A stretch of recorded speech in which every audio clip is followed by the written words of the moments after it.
Inscreva-se agora no canal. Seja bem-vindo a mais um vídeo do canal. Fomos Testemunhas de Jeová. Gente, meu nome é Diego, sou de Manaus. Não vou dar mais detalhes porque eu tenho alguns parentes que são testemunhas de Jeová, mas é interessante que meus parentes já sabem que eu não quero ser mais testemunha de Jeová e ainda assim respeitam a minha vontade e não deixaram de falar comigo, e isso é maravilhoso. Eu desejo muito assim que todas as pessoas tenham o privilégio de ter uma família como eu tenho. Mas assim, como começou a minha vida como testemunha de Jeová? Na realidade não foi bem comigo, foi com a minha mãe, que procurava a Deus nas religiões e procurava alguém que falasse para ela aquilo que satisfizesse ela espiritualmente. E aí, no final das contas, as Testemunhas de Jeová foram a última, segundo ela, a última religião que ela deu ouvido. E o resultado prático disso foi que, como consequência, ela começou a estudar. Daqui a pouco meu pai estudou, minha irmã e eu sempre fui mais teimoso, demorei mais para me tornar testemunho de Jeová. Tanto que eu e meu pai, na realidade, né? Minha irmã já foi mais submissa, e aí terminou já fazendo progresso até mais rápido que eu. Mas isso foi criança, eu gostava de estudar a Bíblia, mesmo no início eu não gostava, mas depois eu aprendi a gostar, os histórias bíblicas, né? E aí, tanto que a gente ia, eu e meu pai, a gente ainda ia para aniversário, ano novo, a gente trazia, né? Bolo, salgadinho, doces para minha mãe, e quando ela comia a gente ficava pegando no pé dela. E aí o que acontece? Depois eu fui para o interior, tive outro estudante, outro instrutor lá, e depois eu voltei para a capital, e na capital eu fiz progresso relativamente rápido, muito embora eu odiasse o livro Conhecimento que Conduz à Vida Eterna, por conta daquela dinâmica que me irritava de ter que ler o parágrafo, pergunta e resposta, ler parágrafo, pergunta e resposta, quando eu via que aquele livro tinha um conteúdo tão simples, mas tão simples, tão simples, tão simples, que me irritava o ter que ficar fazendo aquele processo. Tanto que eu ficava fingindo que não sabia a resposta só para o meu instrutor se cansar. E como, coitado, eu vinha do trabalho, ele sempre cochilava quando ele fazia a pergunta e eu não respondia. Eu ficava, deixa eu ver como é que é. E eu ficava enrolando ele e a gente pouco avançava. Até que menos da metade do livro Conhecimento eu disse que queria ser publicador, me tornei publicador. E ali no Congresso O Caminho de Deus para a Vida, que eu não lembro se foi em 94 ou foi em 98, acho que foi em 98, eu me batizei junto com meus pais e uma penca de jovens da congregação. Inclusive eu me batizei por causa desses jovens, né? Porque por mais que eu não gostasse de Psalmo do Reino, por mais que eu fosse meio que à força, com o tempo eu fui me desarmando na medida em que eu fui conhecendo pessoas. E aí você é isolado da sua família, você é isolado dos seus colegas de fora da organização. O que resta é aquilo ali. Então, mesmo que eu fosse forçado no início, com o tempo, a consequência lógica foi que eu já estava, eu me identifiquei com algumas pessoas, e aí eu vi que estava todo mundo querendo se batizar, eu terminei me batizando.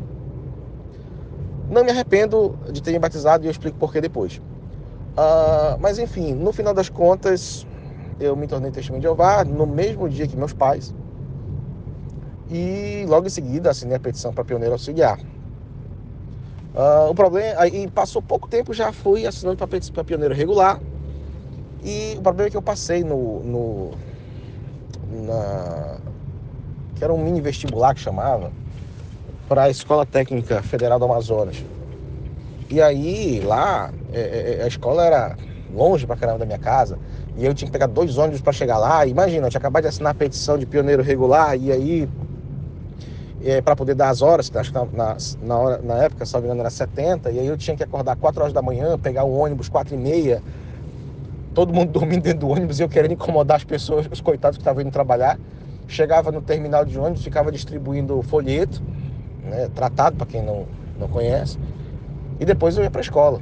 Eu não aguentei essa rotina nem 6 meses. E aí eu entreguei a responsabilidade. Eu não falo privilégio porque eu estou tentando me desintoxicar, porque de privilégio não tem nada, né? Mas é muito trabalho e dor de cabeça. E aí, no final das contas, eu fui fazendo amizades no colégio, e aí, logicamente, com pessoas de fora da organização, e fui vendo que havia pessoas boas fora, porque eu nunca fui um jovem de dar trabalho, eu nunca fui de beber, nunca fui de me drogar, casei virgem, mas eu queria ter uma vida de jovem. Imagina, você não vai para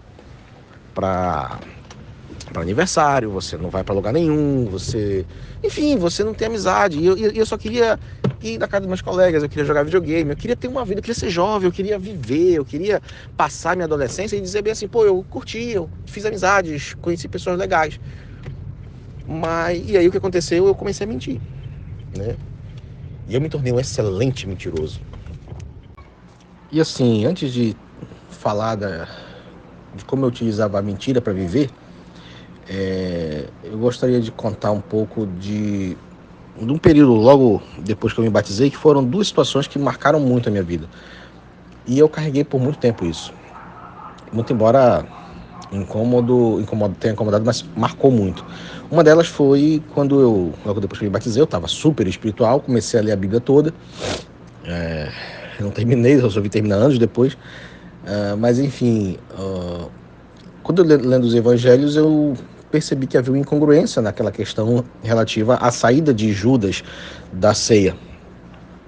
Eu não encontrei em nenhum dos livros, em nenhum dos evangelhos, nada que indicasse que Judas havia saído antes de Jesus proceder daquela forma. Na realidade, a conclusão que eu tive foi exatamente o contrário. E aí, naquela hora, eu entrei naquela crise existencial e pensei assim, não, isso é Satanás, quer me causar dúvidas, e aí isso vai destruir minha fé. Eu vou fazer o seguinte, eu vou confiar que Jeová vai me responder isso no futuro. Jeová já tinha me respondido. Eu estava ali agindo já sob doutrinação. E o segundo aspecto foi, pouco depois que me batizei, teve um determinado evento. Esse evento, na realidade, foi um aniversário de casamento que seria feito no interior do Amazonas, e para lá ia vários irmãos, e iríamos de barco. Eram parentes, na realidade, de um ancião da congregação que morava perto da minha casa. No dia da gente sair, eu era, como eu falei, muito jovem ainda, né, ali no início da adolescência, e aí eu tava com a barba começando a crescer, entendeu? E aí quando eu cheguei, já com as minhas coisas para ir, esse ancião olhou para mim e falou assim, olha, desse jeito você não vai. Eu disse, desse jeito como? Com essa barba aí. Eu não tinha deixado minha barba crescer naquele tempo. Aí eu falei, não, mas tá curta isso aqui. Não, desse jeito você não vai. Aí eu olhei pra minha mãe falou, obedeça.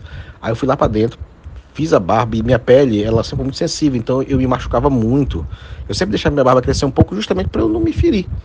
Mas eu me vi obrigado naquela circunstância a ter que fazer a barba. Isso me incomodou muito e eu carreguei essa mágoa por anos. E essa mágoa eu carreguei justamente porque eu não tinha encontrado até aquele momento nenhuma base bíblica para isso. Era uma proibição que ele tinha tirado da onde? E agora voltando para a mentira.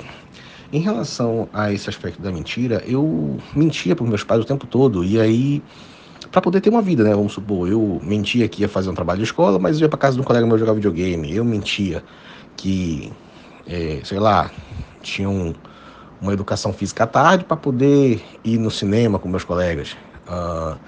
Enfim, eu tinha mentira para tudo, e todas elas eu terminava alinhando, né? Eu comecei a ficar com a memória muito boa para poder mentir, porque eu sempre criava álibis e emendava uma mentira na outra, de modo que eu não fosse pego. E engraçado é que até hoje, eventualmente minha mãe toca no assunto e eu termino dizendo, olha, mas esse assunto aí na época era mentira. Entendeu? Para vocês terem uma ideia, teve uma ocasião que eu deixei, eu inventei que tinha tomado uma quantidade absurda de suco de cupuaçu, e de fato eu tinha tomado, e que isso tinha me dado um desarranjo intestinal. E aí no meio da reunião eu disse que estava me sentindo bem e que eu precisava ir para casa para poder evacuar, e assim se deu.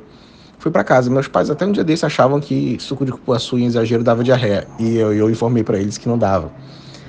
É triste chegar nesse ponto e ver como eles ficam decepcionados de saber que eu menti lá atrás.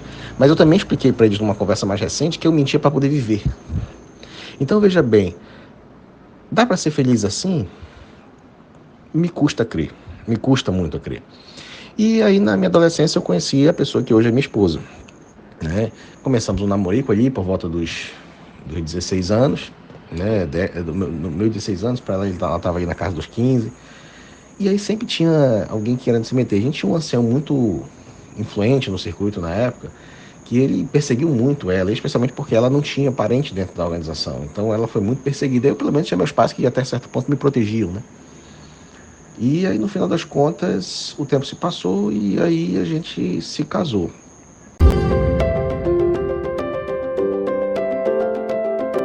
Inscreva-se no canal, deixe o seu like, compartilhe o vídeo, faça a sua parte para ajudar outros.